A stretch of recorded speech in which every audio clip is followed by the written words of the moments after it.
metodologia de projetos, né? Você já ouviu falar nisso? Não? Claro que já.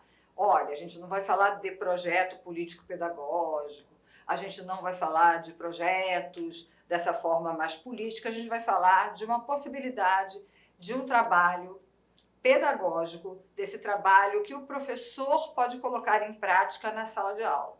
Essa metodologia, ela já é conhecida, há algum tempo se fala dela, ela tem uma história, a gente vai passar por essa história aqui.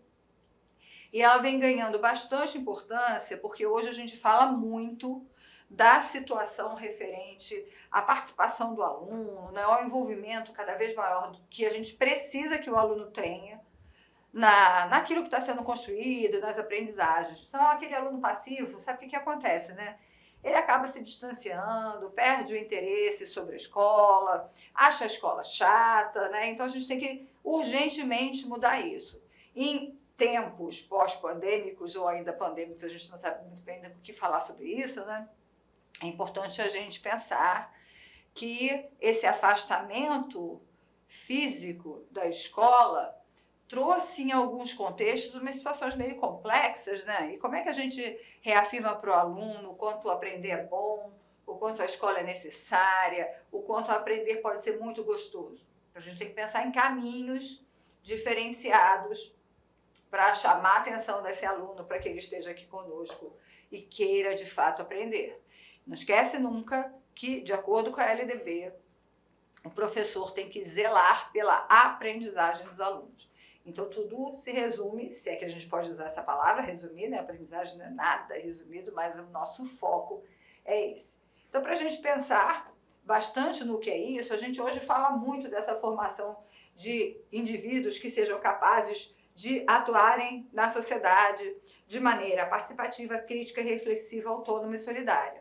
É sempre aquela coisa, né? A escola às vezes tem umas contradições. A escola quer fazer isso, né? Mas na realidade todo o trabalho que ela oferece para os alunos, muitas vezes é aquele trabalho, aquela proposta de trabalho onde o garoto fica passivo, onde ele só responde, decora, e há muito pouco exercício de tudo aquilo que a escola diz que pretende. Bom, o trabalho por projetos, então, ele vai justamente suscitar nesses educandos essas qualidades e muitas outras qualidades que são muito importante quando a gente pensa na formação integral do sujeito, quando a gente pensa no aspecto da consciência cidadã que cada um de nós tem que ter. Então, se a gente trabalha com projetos, e aí alguns vão dizer se é metodologia, se não é metodologia, se é método, o que é isso que a gente está fazendo, né? Na verdade, a gente está falando disso, tá? Participação, uma proposta de trabalho, onde os alunos participam, onde os alunos refletem, onde eles são capazes de fazerem crítica, porque eles vão ter uma atuação autônoma. Autônomo não quer dizer isolado, tá? Autônomo quer dizer que eles têm a capacidade de pensar, de escolher, de decidir, e participativo, porque os projetos eles são coletivos, né? Existe a possibilidade das trocas. Bom, ele foi criado inicialmente por John Dewey. Vamos lembrar um pouquinho de quem foi John Dewey, né? John Dewey foi um dos grandes autores envolvidos num movimento que foi um movimento mundial chamado Escola Nova. O movimento da Escola Nova, embora não fosse um movimento crítico, tinha por intenção questionar as práticas pedagógicas, que eram aquelas práticas tradicionais, que deixavam o aluno nesta situação de passividade que a gente vinha conversando ainda há pouco. Bom, se eu quero uma escola diferente, John Dewey, por exemplo, é um dos representantes, se a gente quiser olhar dentro das tendências pedagógicas, da tendência liberal renovada progressivista. Porque entende assim, como é que eu vou fazer alguma coisa para o aluno na escola que está totalmente descolado da vida? Então ele achava que a escola tinha que imitar a vida e que o processo de aprendizagem tinha que vir do estudante. Então o estudante não podia ficar naquela situação de passividade. Então John Dewey, dando vazão a esses desejos, inicia esse processo de pensar uma nova forma de trabalho por projetos. Então ele vai dizer o seguinte, olha uma frase dele importante: educação é um processo de vida e não uma preparação para a vida futura. E a escola deve representar a vida presente, tão real e vital para o aluno como que ele vive em casa, no bairro ou no pátio. Então ele queria trazer essas dúvidas, esses questionamentos, essas situações que faziam parte da vida dos alunos para a sala, quebrando aquele distanciamento, né? Quebrando aquela situação onde muitas vezes na escola tradicional o que é trabalhado não tem a menor relação com a vida do aluno e o centro do processo educativo acaba sendo sempre do professor. Bom, o que um trabalho com projetos traz para a gente de possibilidades ou de vantagens? Vocês podem ler O Resgate do Educando para o Processo de Ensino-Aprendizagem através de um processo significativo. Os projetos, eles envolvem os alunos e o projeto é sempre de uma temática significativa para os alunos, não para mim, professor. A gente vai ver como é que um processo de fato acontece, mas ela permite que o aluno se envolva nessa situação de forma significativa. Há sempre a possibilidade dessa recuperação da autoestima do educando, né? Às vezes o aluno fica muito estigmatizado porque ele não gosta da escola, porque a escola é chata, tem sempre que fazer aqueles exercícios. Isso aqui vai revertendo, porque como ele vai estar envolvido nesse processo, ele começa a recuperar o seu processo de autoestima, entendendo que pode ser muito legal o processo de aprender, né? O educando, então, vai começando a se reconhecer como sujeito histórico. Por quê? Porque ele está aprendendo alguma coisa que traz respostas para hoje, que ajudam a entender aquela situação que ele vive. Lembra John Dewey falando dessa questão da vida na escola, de trazer a vida para a escola? É por aí que ele vai, então, entendendo um pouco mais e se reconhecendo como sujeito histórico. Desenvolvimento do raciocínio lógico, linguístico, formação de conceitos. Então, toda essa ideia de raciocínio lógico vai estar presente, porque todo o projeto vai envolver pesquisa, vai envolver análise, vai envolver escolhas, vai envolver hipóteses. Então, tudo isso vai fazendo com que essa questão do raciocínio lógico, né, esteja bem trabalhado. A questão linguística é trabalhada também no momento que você vai elaborando hipóteses, analisando as situações, e você vai formando conceitos. Mas formando conceitos através de uma construção. Você não vai decorando conceitos. Você constrói conceitos, o que é uma distinção muito importante das formas tradicionais de educação, né? Bom, além disso, o desenvolvimento da capacidade de buscar e interpretar informações, porque é essa a ideia de pesquisa. A gente vive num mundo hoje onde a informação é muito facilmente acessável, mas nem sempre essa informação que é tão facilmente acessável, ela é verdadeira, né?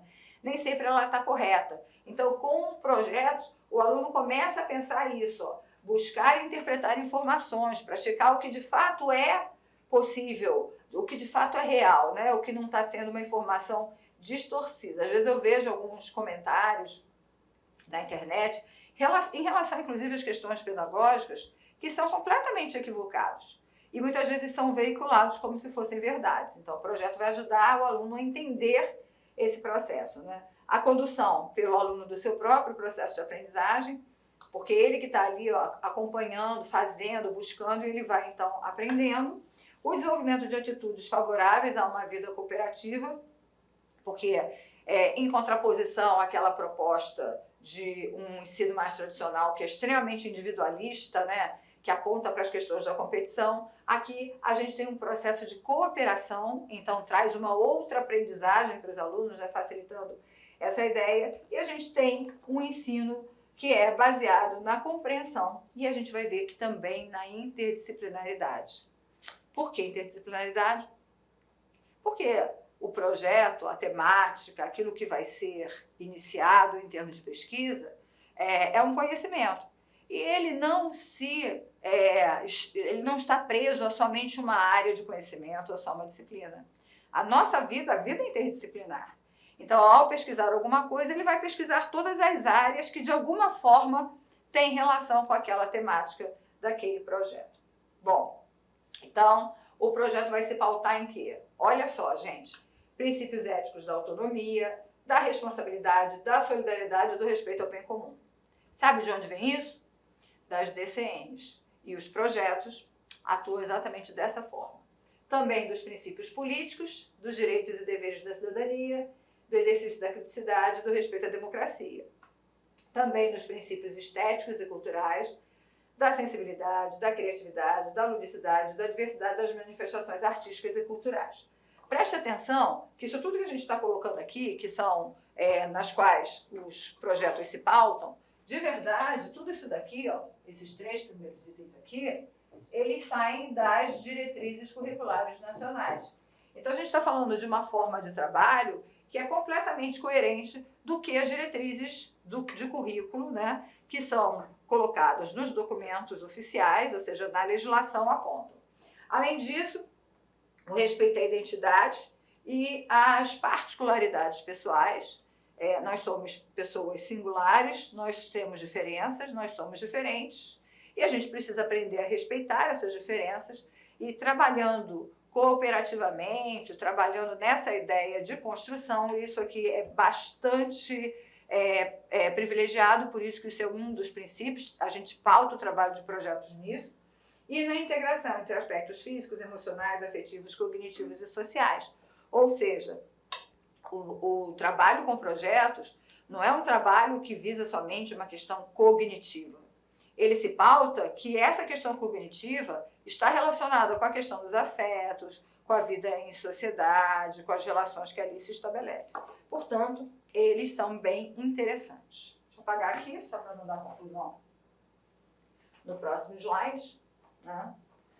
Então, a gente vai poder entender que, dentre essas possibilidades de trabalho, alguns são chamados a essa nomenclatura que talvez você já tenha ouvido, talvez não, as nomenclaturas são muitas. O que te interessa saber é o trabalho que é desenvolvido e o que ele propicia para a gente, tá? Então, projetos de trabalho. O que eles vão fazer, então? Eles vão traduzir essa visão diferente do que seja conhecimento e currículo e vão representar uma outra maneira de organizar o trabalho da escola. Então, ao invés de ser aquela aula, né, altamente descritiva, aquela aula onde o professor fala e o aluno copia, a gente tem uma proposta diferente. Então, ele vai se caracterizar pela forma de abordar um determinado tema ou conhecimento que permite uma aproximação da identidade das experiências dos alunos e um vínculo dos conteúdos escolares entre si com os conhecimentos e saberes produzidos no contexto social e cultural, assim como com os problemas que dele emergem. Vocês vão ver que um projeto de trabalho, ele tem sempre uma relação com aquilo que interessa aos alunos. Preste atenção só numa coisa.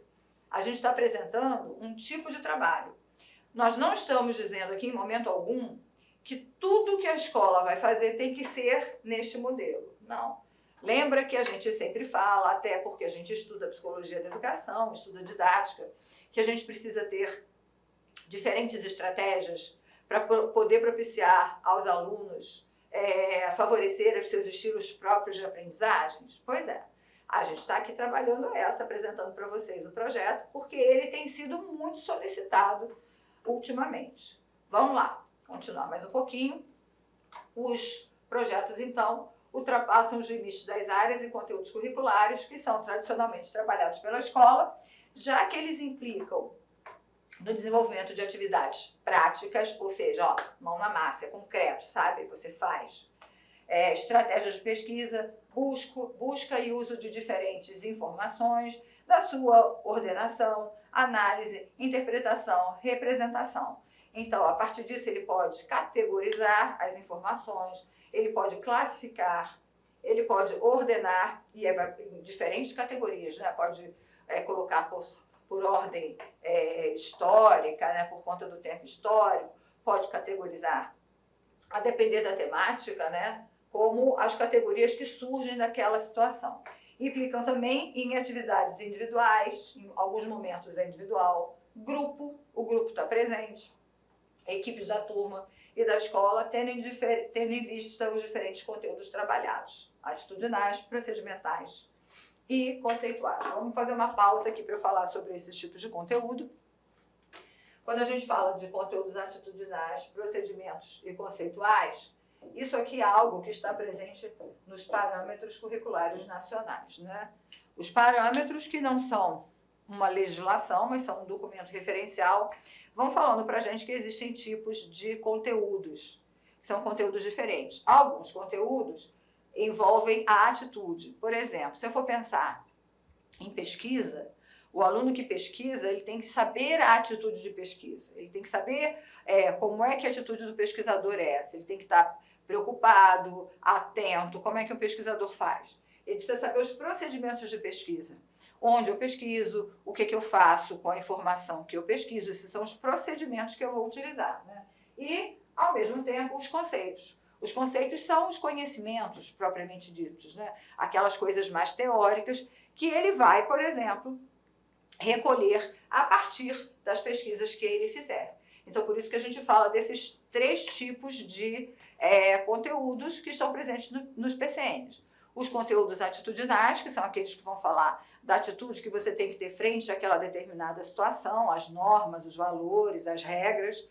Os procedimentais, que são esses que vão dizer quais são os procedimentos que eu preciso ter para lidar com aquela situação, né? O como fazer. E os conceituais, que são do próprio conhecimento mesmo, né? Quando a gente está falando da teoria e de tudo mais, tá? Além disso, ele vai ao encontro dos interesses e das necessidades dos alunos. Isso é extremamente importante, né? A gente considerar os interesses e as necessidades que os alunos têm. E são tantas, né? Nesse mundo tão complexo que a gente vive. Às vezes o aluno tem tantos interesses, tem tantas dúvidas, tantas necessidades, mas se a escola está se pautando numa proposta de currículo fechada, numa prática tradicional, todos esses interesses, necessidades e desejos acabam sendo ignorados pela escola. Bom, é um método ou é uma postura pedagógica? E aí há muitas controvérsias, tá? Algumas pessoas vão dizer que não é uma atividade meramente funcional, regular, metódica. Então, se você está entendendo como método aquilo que você vai fazer exatamente daquela forma, com passos definidos, sem possibilidade de mudança, nessa rigorosidade, você não vai considerar como um método, tá? Por quê? Porque ela tem uma ideia de poder modificar algumas coisas. O projeto ele vai se construindo na medida em que ele vai acontecendo. Então ele pode buscar, um projeto pode ter rumos diferenciados a partir do momento em que os alunos começam a se interessar por uma proposta e aí vão descobrindo outras coisas e o projeto pode buscar novos caminhos. Então nesse ponto dessa coisa rígida, a gente vai dizer que não tem um método especificamente, tá? Seria mais uma postura. O percurso de um projeto nunca é fixo. A gente tem, sim, alguns passos que orientam a organização de um projeto, mas não tem aquela rigidez de outras metodologias, dizendo que primeiro faz isso, depois faz aquilo e assim por diante, tá? O ato de projetar requer uma abertura para o desconhecido, para o não determinado e flexibilidade para reformular as metas e os percursos à medida que as ações projetadas evidenciam novos problemas e dúvidas. É aquilo que eu estou falando. No ato do projeto estar acontecendo, surge outra dúvida. Então ele vai ser, vamos ampliar, vamos começar essa situação. Um projeto pode suscitar vários outros projetos, por exemplo.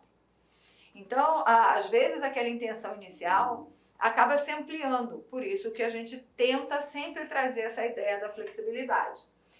Fernando Hernandes é um dos grandes autores para discutir essa questão de projetos. Ele é um espanhol, ele tem livros escritos sobre essa temática, e ele vai dizer, vai definir os projetos de trabalho como uma concepção de ensino, uma maneira diferente de suscitar a compreensão dos alunos sobre os conhecimentos que circulam fora da escola e de ajudá-los a construir sua própria identidade. Então ele está entendendo que os projetos vão favorecer a aprendizagem dos alunos, a compreensão de tantas coisas que existem na vida, de como as coisas funcionam, que muitas vezes a escola não para abordar, né? Não tem na sua forma tradicional, não tem como preocupação esse tipo de situação. Então, ele vai potencializar a interdisciplinaridade, a gente já tinha falado um pouco disso, favorecendo o estabelecimento de elos entre as diferentes áreas de conhecimento, numa situação que é bastante contextualizada de aprendizagem. Vou dar um exemplo aqui rápido de um projeto que eu vi acontecer. Deixa eu dizer que projetos podem acontecer desde a educação infantil, tá? Até quando você quiser, porque ela é uma forma de trabalho, é um procedimento que você pode adaptar para diferentes faixas etárias e utilizar em diferentes faixas etárias. Eu vou dar um exemplo de um projeto. Era um professor de história, esse professor de história, estava trabalhando a chegada da família real ao Brasil. Todo mundo passa por esse estudo na história, e normalmente a gente aprende isso decorando, vendo as mudanças, não sei o que, não sei o que. Ele tinha uma turma que não era uma turma muito grande, mas essa turma tinha uma característica que era formada majoritariamente por meninas. Então, é uma turma com poucos meninos. Tinha menino, mas eram poucos, majoritariamente eram meninas que estavam na turma. E quando ele trouxe essa ideia da chegada da família real, e ele levou as imagens de pinturas, ele fez um trabalho bem grande, né, para tentar concretizar aquilo que é falado, para as pessoas terem noção de como poderia ser aquela realidade, né, a partir das obras de arte. Começou um interesse muito grande. Olá, meus amigos. Inicialmente eu peço desculpa para você, eu peço licença, pois interrompi seus estudos. Mas esse vídeo da Lá Concursos é um vídeo demonstrativo para todos aqueles que desejam fazer o concurso da Prefeitura de Barra do Bugres. É um vídeo demonstrativo para vocês conhecerem a qualidade do nosso curso. Gente, olha só, quer continuar assistindo essa videoaula? Você quer fazer o nosso curso completo? Cara, aqui é o melhor custo-benefício do mercado. Pode ter certeza disso, o melhor custo-benefício do mercado, tá certo? A partir de 10 parcelinhas aí de R$ 30, você vai estar estudando com a gente um curso focado na banca Selecom, onde nós temos grande experiência de condução dessa banca. Então vem estudar conosco, quer fazer a matrícula, tem um link aqui embaixo, pode clicar e vir estudar aqui na Lá Concursos. Forte abraço, tchau, tchau!